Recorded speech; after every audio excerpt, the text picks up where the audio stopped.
What's up, everyone? This is Carlos, aka Adam, back with my AEW All Out Results review. The pay-per-view happened last night, and I gotta say, there was a lot of good, but what went wrong on this one really kind of colored my perception of this.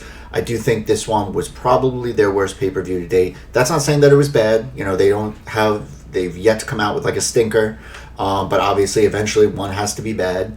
I think there was, a bunch of different reasons for it. We'll get into it. As always, don't forget to like, share, subscribe, comment. Social media is down there. I'm going to be trying to develop a new rating system. I think I'm actually going to be doing, it's going to sound a little corny, I'm going to be doing the Dree system. If you don't know what Dree is my puppy. So I'm going to have it on a scale of 1 to 5 Drees. I didn't start with this one because I got to develop the,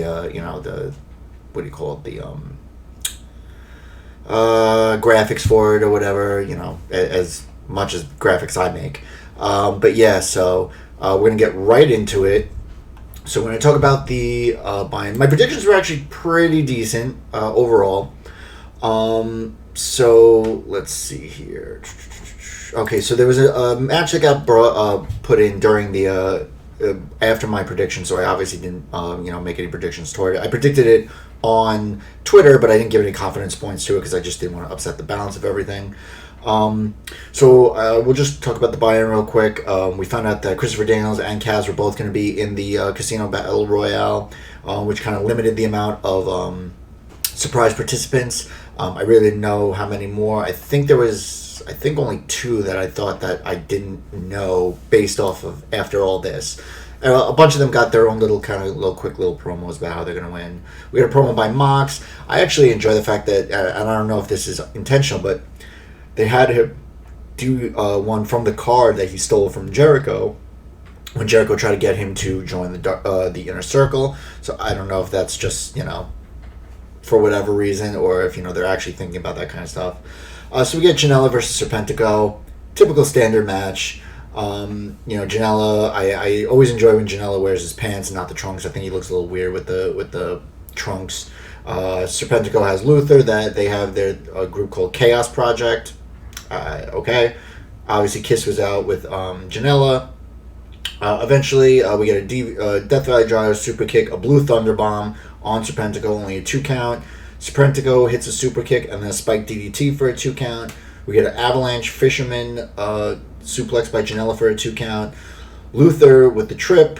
Kiss comes in for a big forearm. Eventually, Janella hits the top rope elbow for the win. That's who I picked because I just don't see. I mean, Sir Pentago so far has been pretty much just for Dark, and the only time that he was on Dynamite was when Sammy Guevara was pretending to be him.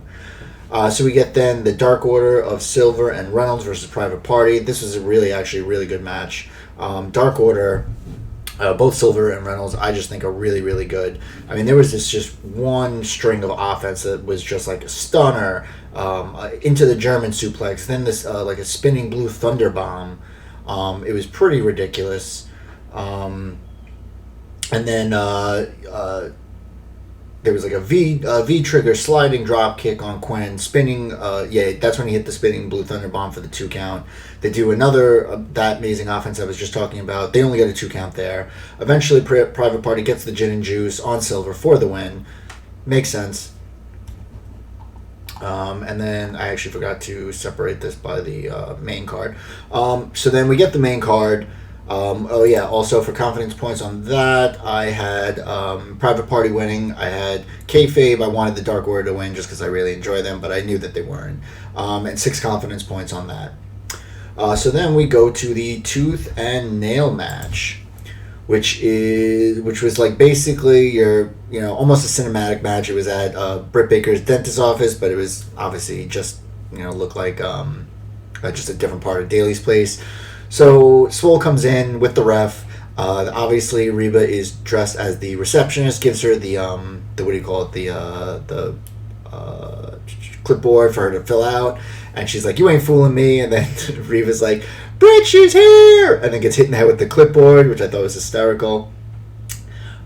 She's walking around the dentist's office looking for Britt. She walks into one of the offices, and apparently there's blood on the floor. Then you see Britt kind of in the background, kind of like hiding. Then all of a sudden you hear some teeth chattering. A Swole opens up like a cabinet and it's all those fake wind-up teeth chattering. She's like, what the hell is this? Britt hits her with her diploma, takes off the mask. She's, looks like she's fully healthy. Reba's using that, like, squirt water gun for no reason. It obviously, it doesn't shoot water that bad. So they fight to the outside. That's where I was like, this looks like Daly's place, where there was a dumpster and the Rolls Royce was there. They're fighting on top of that. Swole hits a DDT on the roof of the Rolls Royce. Reba gets sent into the dumpster, gives a crutch to Britt. Britt hits her with the crutch. They fight back into the office. Swole tries to hit a suplex. Britt hits a swinging neck breaker for a 2 count. Britt hits a super kick. Then she grabs what is an actual fucking drill. Like, it's ridiculous. Tries to drill her, misses, goes into the chair, and it's like stuck. Then Reba hands her a lidocaine needle. She goes to, like, really dramatically, like, stab Swole with it. Swole then reverses it, puts it in Britt's leg, so Britt's leg goes numb. Reba screaming, "You stabbed her!" It was just absolutely hysterical.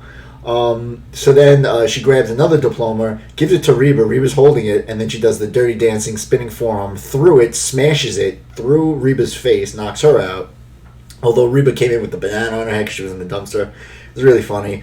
So then Britt's trying to run away, but her leg is asleep. She gets knocked onto the chair, then gets the gas put on her. So knocks oxide, whatever it is. I'm not a doctor, but knocks her out. The ref grabs one hand, she falls down. So Swole is the winner. I did think Britt woke up a little too soon. It was like kind of like right after she was like, all right. But Swole was the win. It was dumb. It was stupid. It was fun though. I was cracking up during this. I think this was a great way to start it out. So the next match we get Jurassic Express versus the Young Bucks, who are obviously there with a lot of aggression. The winner of this would get a future title shot. That was stated on the buy-in. So Jungle Boy and Nick look great. They have a great, back and forth. But Nick won't shake his hand. Matt does like a pie face to Jungle Boy, trying to disrespect him. They send both the Bucks to the outside. Then we get a tail whip flatliner combo on Nick for a 2 count. Bulldog drop kick combo on Luchasaurus for a 2 count. Powerbomb toss Nick into Matt. Jungle Boy hits a Rana over the top rope on Nick onto the ramp. So we get this locomotive spot by Matt, and then they're trying to like do that spot where they suplex one over, lands on the apron, the other one still holds on, then flips them over the rope. It looked bad, it looked really dangerous because they were holding on to each other but couldn't get it. Then Matt hits a locomotive on the outside, then does another one, tossing him over the barricade onto the concrete. We get super kick to Lucha, stops the hot tag. Marco trips Nick on the apron. Hot tag to Luchasaurus eventually. He chokeslams Matt, chokeslams Nick onto Matt, then does a standing moonsault on Matt for a 2 count. Lucha does a moonsault off the apron, hits both of them. Jungle Boy is powerbombed on the apron. We get Springboard Destroyer on Luchasaurus by Nick, so Lucha finally takes a Destroyer. The running joke is that he can't do one because his ex was Canadian. Matt super kicks Marco on the outside, looked rough. Draped Swanton on Jungle Boy for a 2 count. We get a Poison Rana on Matt, the Casadora Cutter, and then Nick breaks up the pin there. Luchasaurus does a springboard into the crowd. I don't know why, because he missed completely bad. We then get Matt hits a super kick for a 2 count. They get a double super kick on Jungle Boy for a 2 count. Eventually, on the second try, they do the BTE trigger on Jungle Boy for the win. They kind of just walk out, really kind of just aggressive. They get a future title shot. We'll see who they get. The Casino Battle Royale was next. There was a lot in here. I don't know if I'm going to get through all of it. Will Hobbs was one of the surprise entrants in here. He's been on Dynamite a bunch from the kind of, I guess, SoCal area. He's had a couple of decent spots. Nothing against him. I think he actually had a couple of cool things. I mean, he eliminated Blade, after Phoenix kicked him, but I just felt like you could have maybe, I was hoping maybe there would be some NWA talent or something like that, but, so let's see who was in there. Trent, Christopher Daniels, Hager, Blade, and Phoenix came in to start. Then Kaz, Hobbs, Chuck, Santana, and Ortiz came in. Then we got Billy, Penta, Starks. Oh, wait. Shit. See? I keep saying I'm going to do the confidence points, and I don't. I had 5 points of confidence on Swole. She was my shoot pick. I had kayfabe Britt Baker for 5 points. On the Bucks, I had the Bucks both shoot and kayfabe, 7 points. It's like, come on, dude. I brought a note here to myself, and I still can't do it. Unfortunately, my what do you call it? Well, I got this wrong. There's only 1 point of confidence on this one, but I had someone who wasn't named to win it, and then I had Austin Gunn as my kayfabe. He wasn't even in it. I thought for sure he was in it. So then we got Billy, Penta, Starks, Cage, Darby Allin, Spears, Kingston, Butcher, Kiss, Archer, and then we get the Joker, who is Matt Sydal, a former WWE star, Evan Bourne, who I've just felt bad for him. He was supposed to come in, do his big shooting star press. He slips off the thing, and luckily he just takes a bad backdrop, a back body bump, because that could have been really, really bad. But, they have him come in here, and he slips, and, that just looked terrible. Eventually, the last 4, we get Butcher, we get Butcher, we get Sydal, we get Archer, and we get Kingston. Butcher gets eliminated by Sydal. Kingston eliminates Sydal. Archer eventually eliminates Kingston for the win, but it was very overbooked. There was Jake trying to get involved with a bag that had the snake in it. And if there really was a snake in it, that would be really messed up because he was like throwing it at Kingston. But Kingston had actually looked like he had gone through the ropes and then went on top and then got tossed off. So maybe he has a gripe there, and they'll use that as some kind of to prolong this feud. Obviously, as I said, Austin Gunn was not in this. Only had 1 point of confidence on that. Then the thing that really just absolutely will be what this pay-per-view will always be known for is the Broken Rules match, Hardy versus Guevara. Starts out really cool. They're on the field. Matt Hardy's calling them out. Sammy has the cart now, and they do the spot where Sammy was chased down by the cart a bunch of times. He misses, but he runs through like some kind of mini like box wall. They're fighting. Sammy gets DDT'd on a picnic table. They fight to a scissor lift. The scissor lift gets put up. And then they set up for a side effect to go off there through some tables that are below. Sammy Guevara reverses it, spears him through it, but they barely hit the tables. And Matt hits his head essentially on the concrete. Aubrey's throwing up the X there, and then it looks like Sammy's. We don't know if it's a work or a shoot at this point because Sammy's still trying to get involved. He's getting pushed away. Doc Samson comes out, kind of tends to him. They say, this is it. Sammy tries to pick him up. Hardy is just like spaghetti legs at this point. They call it. They hit the bell. They say that this match can't continue. Sammy walks off all pissed off. I still don't know if it's a work or a shoot. Then, Doc Samson's with Hardy for a little bit. Then Hardy starts calling him out. Sammy starts walking back up. All of a sudden, Sammy and Hardy start fighting again. They just allow the match to continue. They fight all the way to where the staging area is. They are climbing up a lighting truss. Sammy takes this really crazy bump through a stage. I mean, we already saw him take a crazy bump through when he took the One-Winged Angel in the Stadium Stampede matches. It's almost essentially the same, not even as good. And then he doesn't answer the 10 count. They give it to him. This really just was such a sloppy mess and just made AEW look really bad here. I mean, we get word during the scrum that Tony Khan said he called the match. He said it was over, but Doc Samson was able to check him out, cleared him. There was rumors that, Hardy said he was all right, and they took his word for it, which, they thoroughly denied. They said they would never do that. Obviously, any wrestler wants to compete, especially someone who's been involved in as many matches and has the clout, that Matt Hardy has. But yeah, no. It was that Doc Samson cleared him. Either way, this match shouldn't have happened. I mean, I get that there was the stipulation that if he loses, he has to leave leave AEW. You can work around that. You could say that, that this doesn't count. Sammy says, I don't want to win this way. They could say that this is just one of his personas. I mean, they could have worked around it in so many different ways. They chose not to. It looked really bad. Matt Hardy's wife was really pissed off about that on Twitter. She said some really nasty stuff, as she should have. I mean, it's her husband, the father of her children. Like, she's nervous. But going to my predictions, shoot Hardy, kayfabe Hardy, 10 points of confidence on that one, obviously. I mean, It was just, but from then on, the rest of you just felt the wind just completely taken out of the sails of everything. It just wasn't the same, because throughout the night you just always have that in the back of your mind. Anytime somebody goes down or something, you're thinking of Matt Hardy the whole time. The next was a absolutely fantastic match, women's title match, Shida versus Thunder Rosa. It was just, to have to follow that debacle was very tough. We get stiff shots back and forth. Thunder Rosa in complete control for a while. Rear naked choke by Shida, countered into a hanging pendulum submission. Stretch muffler is countered into a head scissors. Stretch muffler by Shida. Shida hits a jumping knee strike. Rosa counters the Falcon Arrow into a pin. Rosa with a DVD on the apron. Rosa with the cross arm breaker submission, but gets the rope break. Shida with the avalanche suplex. Shida hits a Meteora on the ramp, which was really dangerous because either Thunder Rosa's head is hitting the stairs or Shida is going knee first into the stairs. It was very small room for error. They hit it though. Rosa kicks out of a Falcon Arrow at 1, which made her look great. Eventually, Shida does get the stretch muffler. Rosa gets to the ropes.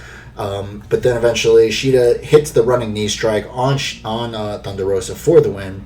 Now, I know people are saying, oh, Thunder Rosa got a lot of offense in, but when you think about it, NWA is giving Thunder Rosa, don't want her to look like a chump.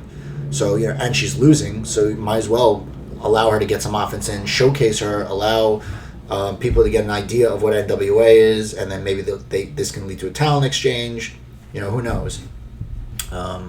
Anyways, let's see here. Okay. So we get an announcement by Kip. This actually was one of my moments of the entire night. So Kip says that, they're Penelope Ford's like, we're engaged. Obviously, they've been engaged since April, but they're, obviously putting it on television now. I don't know why that popped up. Bixby. Get out of here, Bixby. All right, so then we Kip says that there's going to be a live wedding at some point on Dynamite, but obviously before a wedding you have a bachelor party, and for a bachelor party you need a best man, so he's done his extensive search for a very handsome, very capable best man, and he'll reveal him on Dynamite this week. So before he does that, Penelope pulls up a cue card that has an advertisement for his Twitch channel. He then snaps his fingers, and then the lower third says, this message was approved by AEW. A not-so-subtle dig at WWE and their new edict to stop people from using third-party applications to make revenue. I thought it was hysterical. And well put. Well done, AEW. Well done. Next is a match that was a bit of a slog to get through. We get the Dark Order, Lee, Colt, Stu, and Uno versus the Natural Nightmares. What did I have for Shida? Yeah, I had 9 points of confidence for Shida. Shoot and kayfabe. Again, I gotta put it right here. Jesus. I keep doing it. So yeah, 9 points of confidence for Shida. I figured, this is her match. This is, her title on her show. She can't lose it. So then we get the Dark Order, Lee, Colt, Stu, Uno versus the Natural Nightmares, Dustin and QT Marshall versus Scorpio Sky and Matt Cardona. Silver was the only one of the group that wasn't in the match that was made to stay because he was holding the TNT title. The faces are doing some quick tags. QT's taking the heat for a while. Hot tag to Cardona. Eventually, Dustin gets the hot tag, hits a destroyer on Colt. Tag to Sky. Anna Jay comes in, about to slap Sky. Brandy comes in for a pump kick. This is where Jim Ross is. Just showing that he's going off the rails. He was like, "Was there a wardrobe malfunction by Anna Jay, number 99, or was that just wishful thinking?" And then obviously he apologizes over it, and then he's just like, "Lighten up, people." It's like, well, then don't apologize if that's not an apology. If you're just saying that's the I'm sorry if it offended you, so you're not actually sorry. And come on, man, we get it. Yeah, Anna Jay is beautiful, and whatever. But I mean, when wardrobe malfunctions happen, I mean, it's not the attitude error. It's not like Jerry Lawler's going puppies. You know what I mean? It's like, come on, you just don't talk about that stuff. But it didn't happen. But anyway, so we get TKO on Stu. Uno breaks the pin. QT with the blind tag gets some big offense. There's some big offense on QT, but he kicks out of everything. Colt misses the moonsault. Well, so what do you call it? Brody Lee sets up for the win. Then Colt wants to get in. Brody Lee lets him tag in. Colt misses a moonsault, gets rolled up by Dustin for the win. And what's his name? Brody Lee looks just absolutely pissed off, just completely in shock. He's so mad. He's mad at Colt. They all leave. Uno's the only one left consoling Colt. I don't know if this is, work shoot or shoot work, whatever it is, where, he's taking a lot of heat from Brody Lee, so he understands where Colt, where Colt is at this point, and he's trying to just, commiserate with him. So post-match interview with Dustin. So he did it for Cody. He's going all crazy, pumped up. They say that Dustin will now face Brody for the TNT title on the next Dynamite. He says coming for blood, coming. He's bringing hell with him. So in this match, I had the Dark Order both shooting kayfabe because I figured they were going to lose on the buy-in. I really think that this was kind of, really like kind of sets him back a little bit. I get that you want to do it for Cody, but you could have had some kind of other thing down the line. I mean, you've been building these guys up. I had 8 points of confidence. I was so confident in this one. But yes, the Dark Order looked still kind of comedy act-ish. I mean, because it was Colt who took the pin, maybe, they kick him out or something. I don't know. And then Sky and Cardona, this really didn't do anything for them as well. Like, I barely even remember them being in the match. So now we get another fantastic match. We get the tag team title match, Omega and Page versus FTR. Hangman's got pants on this time, no trunks, which I thought was interesting. Kenny wants in to, Hangman wants in to start. He's like, trust me, so he does. He starts going nuts, beating everyone up, almost hits Kenny. Kenny's like, calm down, even though it's like, why have him calm down? You want him to beat everyone up. Hangman wants trust. Kenny's obviously hesitant throughout this whole thing. Isolation on Hangman. Hangman gets a small package. Ref is distracted. Kenny hits a You Can't Escape on Cash for a 2 count. Does the Terminator tope on FTR. We get the assisted German suplex on Dax. We get the assisted powerbomb V-trigger on Cash for a 2 count.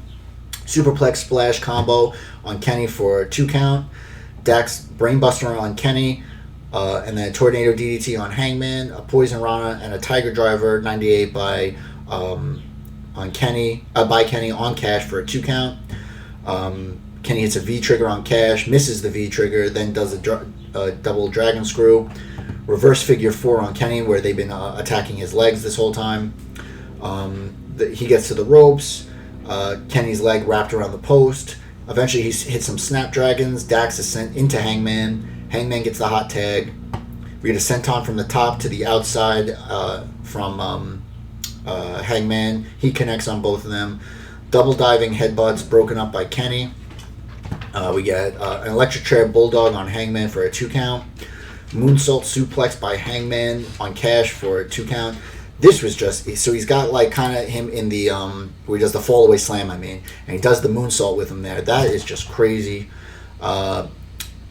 Cash, I think, moves out of the way. Kenny hits a V-trigger on Hangman. They chop block Kenny. Page kicks out of the first line breaker. Then the second one for the win. FTR wins. They are the new tag team champions. The finish was a little weird. Almost looked like it wasn't supposed to happen that way, where Kenny was like there, but then was kind of being held back, but not really. He almost looked like he just didn't even care anymore. So FTR is celebrating with beer. They leave beer right by Hangman, who's still kind of knocked out. Kenny brings in like what looked like a TV tray into the ring. Then he throws it down because you think, oh, he's gonna hit Hangman. He doesn't. He then gets Hangman up to his feet. Hangman then kind of goes to lean on Kenny, for like balance. Kenny just moves out of the way. He hits the ground. Kenny's all pissed off. He then storms off, goes all the way to the back, runs into the Young Bucks. They're saying, like, what's going on? He's like, no, come on, let's get out of here. I just want a clean break. We need to clean this up. A lot of cleaner references. And then gives them some kind of ultimatum. I couldn't exactly hear what he said, but he's like, you're with me or you're not. Let's go. And it was kind of weird because it was like, let's leave now, but obviously the Bucks need to be there. They're producers, they're EVPs. They got to make sure the rest of the pay-per-view goes well. And then so Kenny goes, all right, I'll see you when you're back there. So it's almost like not like get in the car with me or you're done, or just like we need to talk, we need to have a clean break, we need to figure this out. So almost as if Kenny's ready to be heel, Bullet Club, cleaner Kenny, and then the Bucks, he wants them to follow him, which I don't know, maybe he gets too crazy for them because they've been aggressive and they've been kind of evil. But anyway, so we go to confidence points on that one. So I had FTR winning and shoot. I would have liked to see Kenny and Hangman win. Only 2 points of confidence because I just didn't know what they were going to go with this. But I really enjoy it. It's really interesting to see where they go from there. We then get the Mimosa Mayhem match. Jericho versus Cassidy. You can win by pin, submission, or 2 vats setup of mimosas on either side. I don't even think you needed the pin or the submission there because it's like, why not? Why are you going to have anything but somebody go in there? So Jericho has a pre-match promo. Vats on either side. So Cassidy goes to do a springboard into the ring right away. Jericho catches him with a code breaker for a 2 count. Jericho uses the table on the outside, then shatters a cocktail tray on Cassidy's head. Cassidy powerbombed on the stage, then through the table.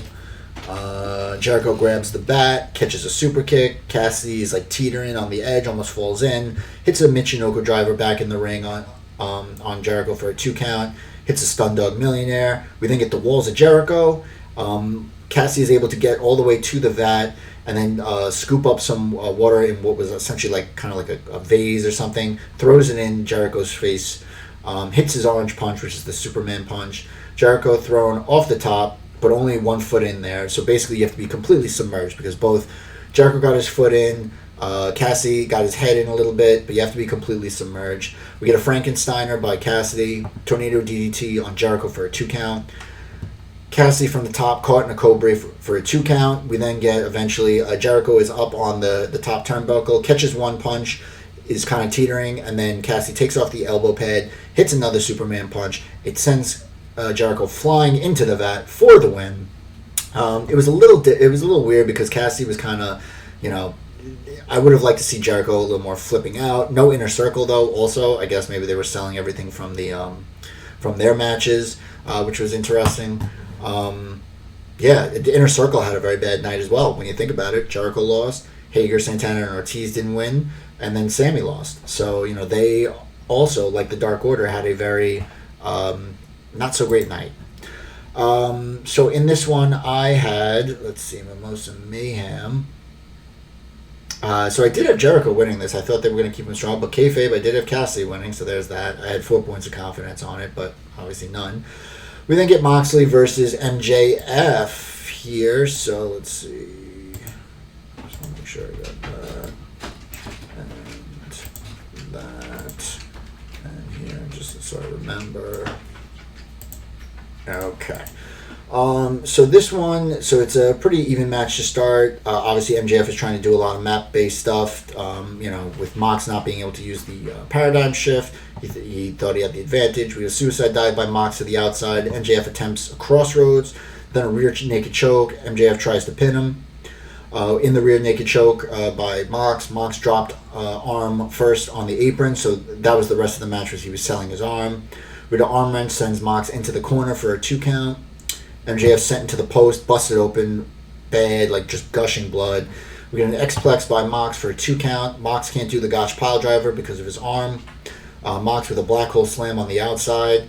Does hit the Gotch pile driver on MJF, but he kicks out at 2. Mox is biting the head of MJF. He's covered in MJF's blood. Not very sanitary. We had a German release and a discus lariat for a 2 count on MJF. Mox sets up for the paradigm shift. Mox counters into the Salt of the Earth. There was a couple of times where he's trying to do the what do you call it? The paradigm shift, but the ref stops him. It's like, well, dude, are you not smart? Did you either think you were getting away with it, which clearly would make no sense, or you're just not smart enough to remember the fact that you can't use it? I get, muscle memory, but it's come on already. After the first time, stop trying to do it. So then we get MJF pulls him back into the middle, then grapevines the arm. We get the Heat Seeker, which is basically kind of like the draping DDT, but through the legs for a 2 count. Hits a second Heat Seeker, but is countered into an air raid crash for a 2 count. Low blow and a roll up by MJF for a 2 count. He hits a crossroads, but only gets a 2 count. Then Wardlow throws the diamond ring into the middle of the ring. The ref is trying to chastise Wardlow. He puts the ring on, but Mox hits the paradigm shift while the ref is turned for the win. Archer's watching from the stands. I had Moxley as my shoot. I would have liked to see MJF just to see what would have happened. Only 3 points of confidence on that. But that is it from AEW All Out. Like I said, this was not their strongest pay-per-view. There was a lot of good stuff in there, but overall, I think it's just going to be remembered for what happened to Matt Hardy. Obviously, we hope he's okay. We hope, they just need to take responsibility and say, you know what, we screwed up. We screwed up on this one. I feel like they're going to learn a lot from this. There are a lot of storylines that were introduced here, a lot of things that will continue. Obviously, Moxley winning with the paradigm shift means MJF has a legitimate gripe. Whether or not Kingston went through the ropes or over the rope, we'll have a gripe there. There was a lot of stuff there, and everything that's going on with the Elite. This should become a pretty prominent story on television going forward. Everything that happened with Dark Order, the Inner Circle. So I'm going to say my match of the night. I'm actually going to give it to Thunder Rosa and Shida because not only was it a great match, but following everything that happened with Hardy and still being able to get the crowd somewhat going. I know that the humidity was also a huge problem that I was reading about, which made it tough. Also, the just length of it. I know that they really wanted this to be a special pay-per-view, but it started at 7, ended at almost midnight. Especially with the way WWE has been doing their pay-per-views, about 2.5 to 3 hours max. I really think that AEW could do that. Their next pay-per-view is in November. It's going to be Full Gear. So as I was saying, the match, Thunder Rosa versus Shida, there was a lot of great technical stuff in there. Thunder Rosa got a lot of offense in, looked great, a great showcase for her and NWA as a whole. But Shida just, both of them, just fantastic match. We just need to see more of this on the regular TV shows. So there you go. That is my results, my review. How did your picks do? Did you do better than me? Probably did. As always, don't forget to like, share, subscribe, comment. Social media is down there. Let me know how you did. As always, enjoy the rest of your weekend, the holiday weekend. Be safe, love each other, and bye now.